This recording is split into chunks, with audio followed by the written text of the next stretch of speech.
Salut ambitieux, salut ambitieuse, bienvenue sur ce nouveau format où on va parler de la réussite et en vrai, qu'est-ce que c'est réellement la réussite?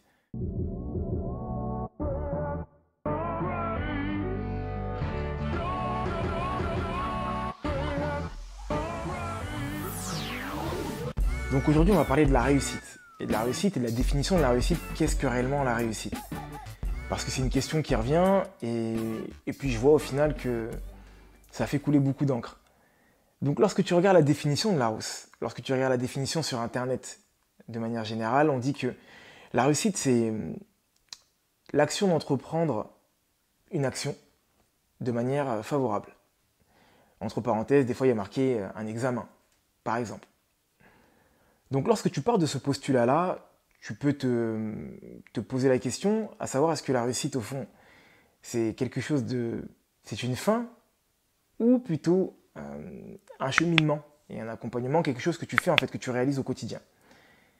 Et c'est donc sur ce postulat-là que je vais échanger avec toi et que je vais surtout te raconter une histoire que moi j'ai pu vivre et qui m'a fait comprendre que déjà on ne voyait pas tous la même définition de la réussite et que la réussite pouvait englober du coup plusieurs aspects. Pour te remettre dans la situation et dans le contexte, j'ai eu l'occasion de faire un événement, donc un gros barbecue qui regroupait tous mes potes d'enfance. D'accord, des personnes avec lesquelles j'ai grandi, qui étaient dans ma classe, qui étaient dans mon lycée, dans mon collège, bref. Énormément de personnes. Et lors de cet événement, il y a quelque chose qui est revenu assez régulièrement pour ceux avec lesquels j'ai grandi et qui me suivent encore sur Internet, c'est que Roméo a réussi. Et donc du coup, avec beaucoup de chaleur et beaucoup de gentillesse, exposer ce que je pouvais faire sur Internet et à travers l'investissement immobilier et comment je pouvais accompagner des personnes. Et c'est quelque chose qui m'a à la fois perturbé et aussi beaucoup touché parce que je me suis rendu compte que, en fait, on n'avait pas la même définition de la réussite. Et il y a quelque chose qui m'a dérangé dans la phrase qui a été dit Roméo a réussi. Ce qui m'a dérangé énormément, c'est tout simplement le fait qu'on en parle comme étant une situation en fait végétative. C'est-à-dire Roméo a réussi. En gros, c'est une étape de régler. Alors que non, je n'ai pas la prétention déjà, premièrement, et je suis encore très loin d'être entier. C'est juste que je me démène tous les jours pour essayer de faire en sorte d'avoir un quotidien meilleur pour moi, mes proches, et tout simplement. Et pour moi, en fait, c'est ça la définition de la réussite.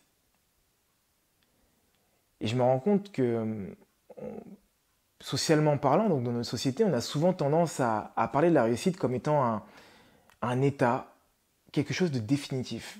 Comme exemple, ce sportif a réussi, cet artiste a réussi.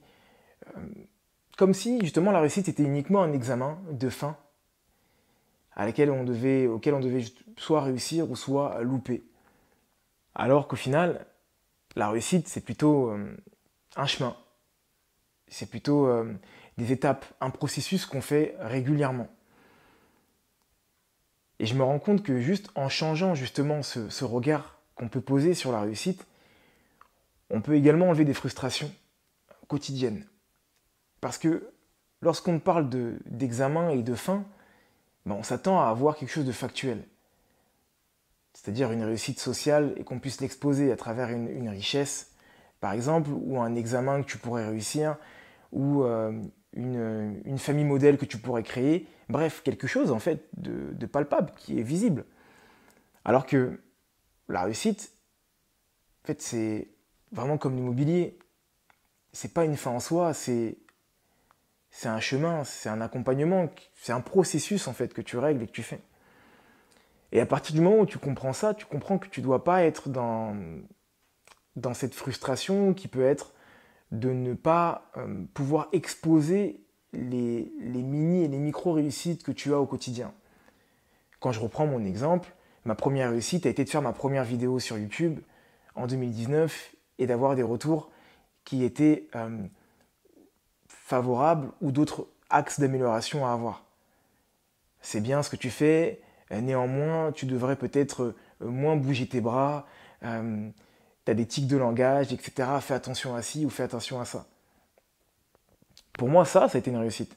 Parce que le fait de m'exposer et de me mettre sur Internet avec son lot de désagréments qu'il peut y avoir, donc le fait tout simplement de ne pas répondre à une demande ou de se louper en fait, tout simplement.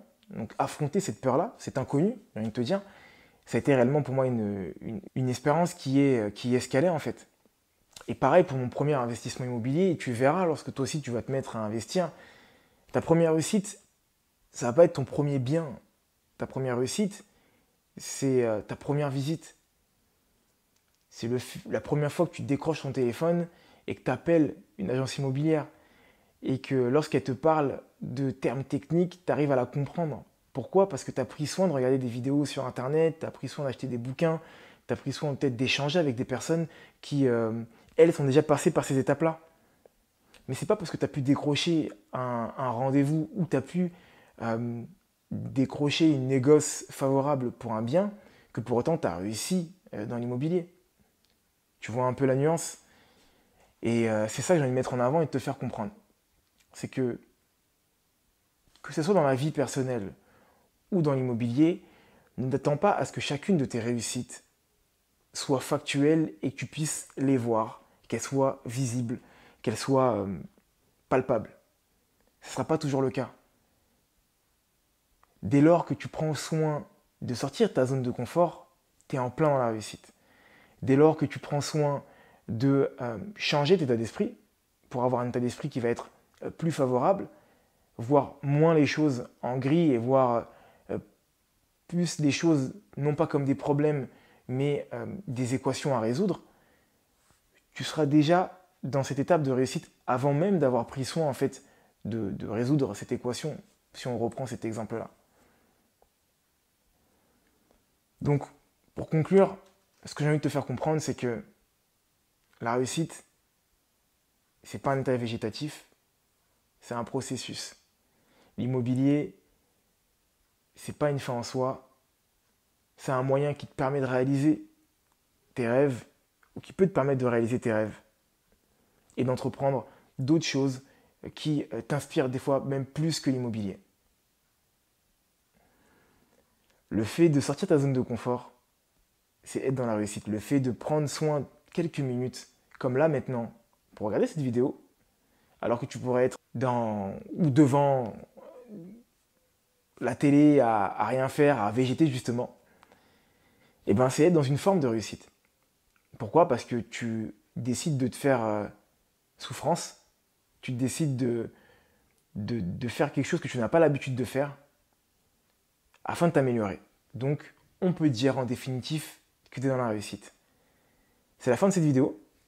J'espère que ce format t'aura plu. Si c'est le cas, n'hésite pas à me le dire. Et puis partage-le à d'autres personnes qui ont une vision peut-être obtuse et étroite de la réussite, en espérant que cette vidéo leur permettra justement de pouvoir avoir une ouverture d'esprit, ou en tout cas un regard un peu plus large sur la définition de la réussite au sens propre comme on l'entend socialement. Dis-moi ce que également toi tu considères comme étant de la réussite. Et puis comme je te l'ai dit tout à l'heure, il y a des liens qui sont juste en bas et qui te permettent de rentrer en contact avec moi. Entre-temps ambitieux, entre-temps ambitieuse, je te souhaite une excellente journée ou une excellente soirée en vrai. Peu importe à quel moment tu regardes cette vidéo, tout ce que je peux te dire, c'est de continuer à croire en toi et à te former. Bye.